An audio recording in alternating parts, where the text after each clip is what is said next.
If you're looking to activate that wildcard button over the international break, I've got you covered with the ultimate team in today's video. Before we get into the team, I just wanted to say that if you are activating the wildcard chip in game week 9, you might as well do it right at the start to take advantage of all the price changes that will be happening over the international break. So don't wait, don't dally, do it now if you're definitely going to play it in game week 9. If you're not 100% sure, then I would say just hold off and wait. But if you're 100%, this is the game week, I'm going to play my wildcard chip after the international break, then play it right now. Take advantage of those 2 weeks. But that's enough waffle. Let's dive straight into the team. Starting off in goal, we have gone for Turner. Obviously a clean sheet against Crystal Palace. Luton at home in game week 9 is a great fixture. And after game week 10, our bench goalkeeper at the moment, Areola, has a run of terrific fixtures. So these two, being at the bargain bottom prices that they are, Turner at 4 million, Areola at 4.2, make complete sense for me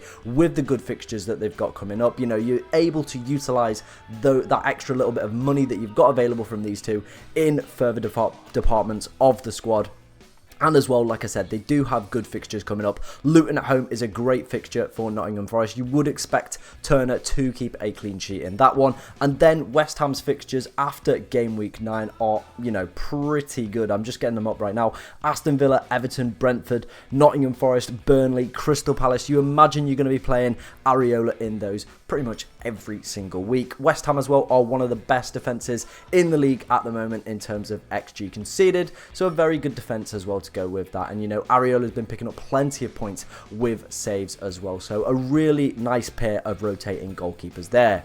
Moving into the back line, we have gone for Dan Burn. And this is, I know a lot of people are going to be kind of verging on the word essential for Kieran Trippier. But I do feel I just fancy Dan Burn that little bit more, to be honest. I don't think it's sustainable what Kieran Trippier is doing with the attacking returns that he's getting. I just can't see it continuing over the next couple of weeks. And as well with Newcastle's fixtures, they kind of tail off around game week 11 when they take on Arsenal. Then it's Bournemouth, which is a good fixture, so you could hold. But then Chelsea and Manchester United again, both of them in a little bit of shaky form. I just think maybe we might want to start looking at other teams at that period. But the next two, Crystal Palace, a team that are struggling in front of goals. Obviously, Eze's injured, Elise's injured. Edouard's only just coming back from injury as well. There's not too much in terms of attacking output, so you would expect Newcastle to keep a clean sheet in that one. So we would be very hopeful that Dan Burn could at least match or get close to Kieran Trippier's points, and hope that the money that we have saved, buying better players in forward positions, will kind of make up that gap, kind of bridge the gap. But it is scary going against Kieran Trippier. I was in that position this weekend, but like I said, I don't think the attacking returns that he's putting up are going to be sustainable in the long term. Moving on to our next defender, and it is a Doji from Spurs. I think him or Ped Porro are both excellent options, pretty much around the same price point. I've gone for a Doji because, some people might be stretched for budget with some of the premium players that we've got in forward position. So we've gone for a Doji. Spurs' next kind of 4 fixtures, I would say, are pretty good. Fulham, Crystal Palace, Chelsea, again, we're not really too sure what they're about. Then Wolves, then Aston Villa, then City. So at that point, you probably want to have, someone like Gahey on your bench who can easily just slot in and out of the team for a Doji. But I definitely want a Spurs defender if I was wildcarding in game week 9. I've gone for a Doji. I think Ped Porro as well is another excellent option. He's looked that little bit more attacking, could have scored a great goal at the weekend as well. Missed a huge opportunity against Luton. If he'd have done that, I think he would have been a dead set in a lot of people's game week 9 wildcard teams. But for that little bit of budget we do save, I think a Doji is worth it. Right, moving on to our final defender. We do have a free at the back as we have Gahey and Taylor on the bench. Our final defender is Matty Cash from Aston Villa. Could have scored against West Ham today, playing as a right attacking midfielder. And we're getting him in our defence at 5 million. Absolute steal as well with the good fixtures that Aston Villa do have coming up. They've obviously got West Ham next week, which I don't think is the easiest fixture. West Ham have only lost 2 games so far this season, and that was against Manchester City and and Liverpool. Then they've got Luton, great fixture. Nottingham Forest, Fulham, Tottenham not the best, but then Bournemouth as well, a team who are yet to pick up a win in the Premier League. So I'm very happy to have Matty Cash. I would be highly recommending anyone who hasn't got him to go out and pick him up as well for this good run of fixtures that Aston Villa do have, because he is so attacking. If he can pick up a clean sheet and an attacking return, free bonus, mega haul territory. He hauled earlier in the season. I definitely think with these good fixtures coming up that he has got the potential to do that again. Moving on to our first midfielder, and it is Pedro Neto, a man who seems like he just can't stop picking up attacking returns. Picked up one against Aston Villa today with an assist, could have had a goal as well. Bournemouth away is a great fixture. Bournemouth look completely out of sorts at the moment. They're really lacking leadership within their team. Iriola, is it a matter of time before he gets sacked? Probably, because, they're not winning games. They're down the bottom end of the table. I think Pedro Neto has looked extremely bright. I'm gutted that I took him out last minute on my wildcard. Went for Diaby. It was the wrong option. Pedro Neto now has, arguably the better fixture on paper as well. Picking up more attacking returns, playing longer minutes as well. I do think Diaby is still a great option if you are looking for a midfield route into that Villa attack. I know he came off in the 60th minute today, but I think that was more down to the fact that he was recovering kind of from an injury. He'll have the international break to recover, so I think he will be kind of back if you want to still go for him. But Pedro Neto with that Bournemouth fixture definitely does pose himself as an option.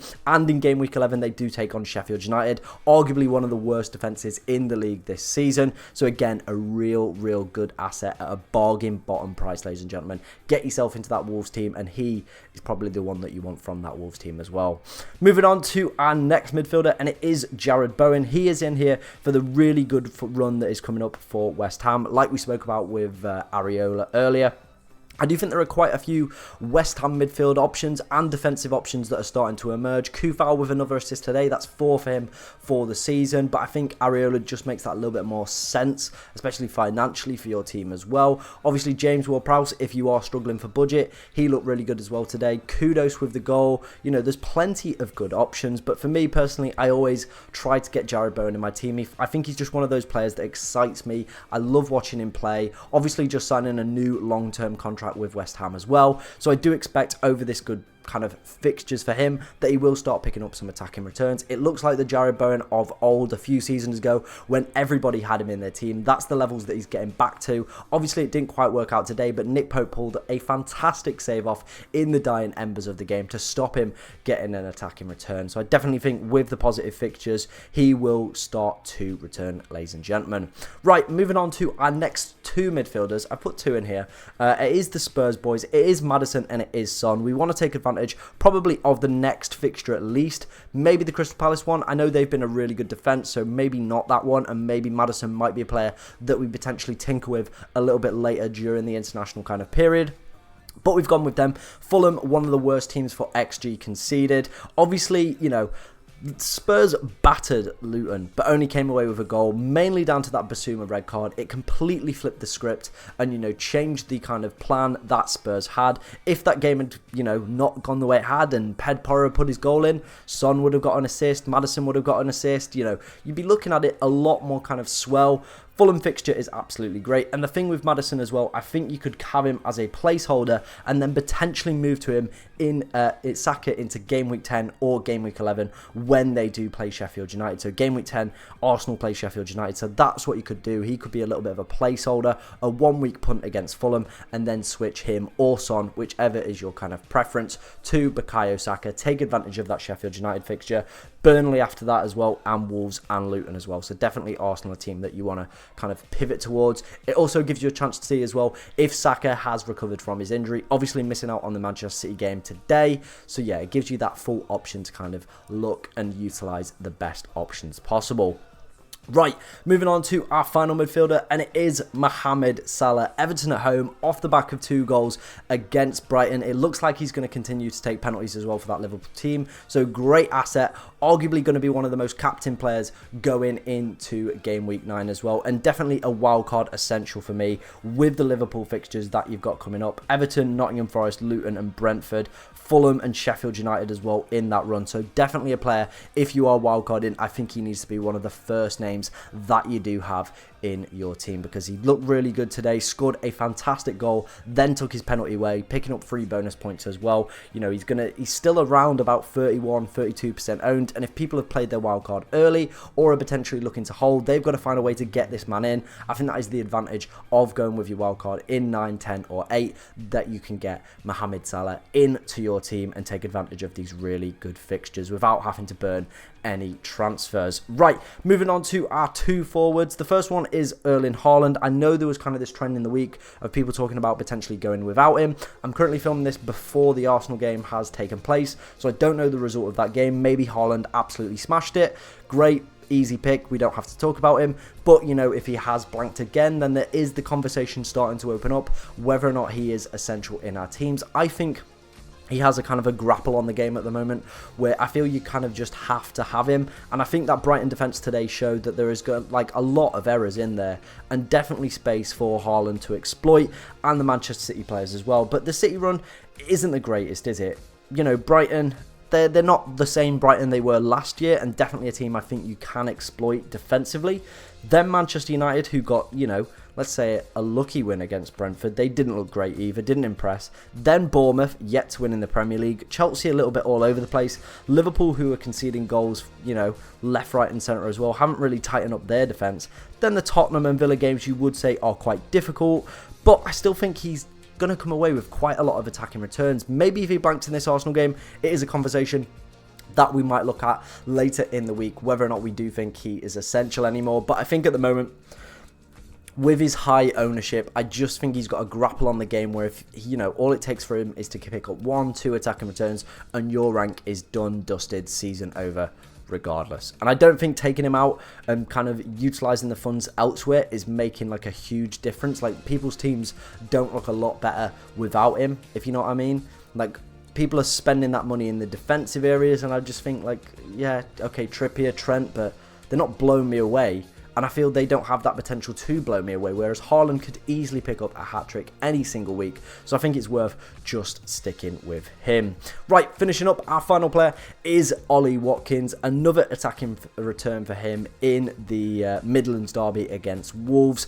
Obviously, like we spoke about with Matty Cash, the fixtures are amazing coming up for Aston Villa, and he seems to be an asset that is just steady tickling along. Obviously picked up his mega haul last week. I wouldn't be expecting that from him every single week, but, you know, assist wise this season, it seems like he's, you know, a lot more creative within that Villa side, linking up quite well with Diaby. I think when Diaby is fully fit as well, we will see a better partnership out of those two, see a little bit more flourish, more attacking returns for both players as well. So I definitely think having a Villa attacker is needed if you are going with this game week 9 wildcard. Right, let's have a quick run through of the bench before we wrap up. Areola we spoke about. Mark Gahey, absolute goat for me this week. I went with him, picked up 9 points, 6 points for the clean sheet, and then obviously his free bonus as well. He is the cheap way into that Crystal Palace defence, and their fixtures after game week 10 are brilliant. Burnley, Everton, Luton, West Ham and Bournemouth, a great run. Crystal Palace as well have conceded limited goals since he's been back in the side. Roy knows how to keep a clean sheet, and yeah, if you can manage the next 2, rotate him around with the other players as well, I think he's a really, really good long-term hold. As well, if you want to go for Anderson, it makes complete sense, but, you know, both don't really have any kind of outstanding attacking output. I think you just go for that cheaper option, save a little bit more money, and, you know, it's going to benefit you. Charlie Taylor, he's my 3.9 million defender. Obviously, a lot of people last week went for Lamptey. He didn't even make the squad. Charlie Taylor's been playing for Burnley at least, so, you know, nice cheap option. Same with Cameron Archer. If you're stuck for money, go for Mbama, save that 0.2 million. But Cameron Archer at least plays and can come off the bench if I do need him. But yeah, that was my Game Week 9 wildcard team. Let me know what you think of it down in the comment section below. If you've got any questions about your team as well, leave them in there and I will try to answer as many as possible. But thank you very much for watching today, ladies and gentlemen, and enjoy the rest of your day.